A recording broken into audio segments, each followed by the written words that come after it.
পুরাটা রমজান মাস গিয়েছে, প্রচুর প্রচুর ভাজা পোড়া খাওয়া হয়েছে। তার ভিতরে যে বাঙালির দুপুরে বসে তৃপ্তি করে ভর্তা ভাত খাওয়া, সেটা তো আর হয়নি। তো রমজান মাসটা তো চলেই গেল, তার ভিতরে ঈদও চলে গেল। এত পরিমাণে ভাজা পোড়া হেভি খাবার হয়েছে, তাই সবাই মিলে প্ল্যান করেছে পরের দিন আমরা হালকা ফুলকা কিছু খাবো, এই যেমন শাক ভাত ডাল আর কি। তো সবার আবদারে রান্না বান্না শুরু করে দিব। তার ভিতরে বাচ্চাদের কথাও তো একটু ভাবতে হয়, তাই না? বাচ্চাদের জন্য কলিজা রান্না করব।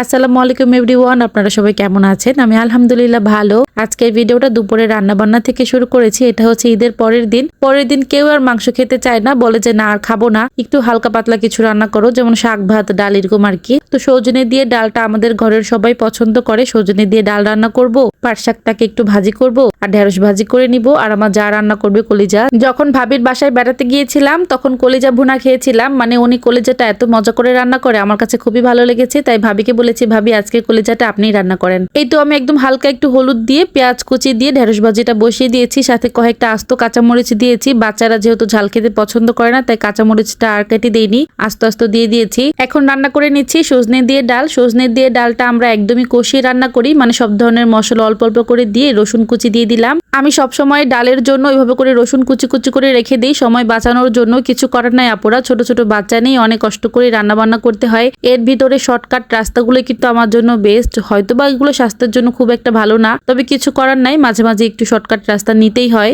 যেহেতু আমার ভালোটা আমাকেই বুঝতে হবে। অনেকে অনেক কথা বলে যায়। তো যাই হোক, ডালটাকে একদম পানি দিয়ে দিয়েছিলাম। একটু ডালটা যখন ফুটে গিয়েছে তখন একটু ঘুটে সজনাটা দিয়ে দিয়েছি। সজনাটা কিন্তু বেশিক্ষণ রান্না করতে হয় না, অল্প কিছুক্ষণ রান্না করলে সেদ্ধ হয়ে যায়। কাঁচামরিচ দিয়ে উঠিয়ে নিয়েছি, আর এদিক থেকে আমি পাট শাকটাকে ভাজি করে নিয়েছি। পেঁয়াজ কাঁচামরিচ রসুন সবকিছু দিয়ে পাট শাকটাকে হালকা একটু লবণ দিয়ে ভাপ দিয়ে নিয়েছিলাম, তারপর শুধু একটু পেঁয়াজ দিয়ে বাগার করে নিয়েছি। আর এদিক থেকে ভাবি হচ্ছে কলিজাটা রান্না করে নিচ্ছে। কলিজাটা আমি ছোট ছোট করে কেটে দিয়েছি। ভাবি কি করেছে, একটু হলুদের গুঁড়া, একটু লেবুর রস আর গরম পানির ভিতরে কলিজাটাকে একটু রেখে দিয়েছিল। কিছুক্ষণ রাখার পরে ভালো করে কচলে ধুয়ে তারপর হচ্ছে রান্নাটা করেছে। মাংস রান্না করার ক্ষেত্রে যত কিছু মশলা দিতে হয় সবকিছুই দিয়েছে। তারপর ভালো করে মশলা কষিয়ে কলিজাটা দিয়ে দিল। কলিজাটাকে এখন অনেকক্ষণ যাবত কষিয়ে নেওয়া হবে, মানে কষাতে কষাতে যখন একদম ভাজা ভাজা হয়ে যাবে সেই পর্যায়ে অল্প কিছু পানি দিয়ে দিবে। আর ভাবি কলিজার ভিতরে আস্তে আস্তে রসুন ব্যবহার করেছে, মানে রসুনের কোয়া ব্যবহার করেছে। এতে করে কিন্তু ঘ্রাণটাও সুন্দর হয়েছে, খেতেও মজা হয়েছে। আর এই যে কলিজাটাকে গরম পানি দিয়ে একটু ধুয়ে নিয়েছিল হলুদের গুঁড়া আর একটু লেবুর রস দিয়ে, এতে করে কিন্তু কলিজার যে এক্সট্রা গন্ধটা সেটাও চলে গিয়েছে।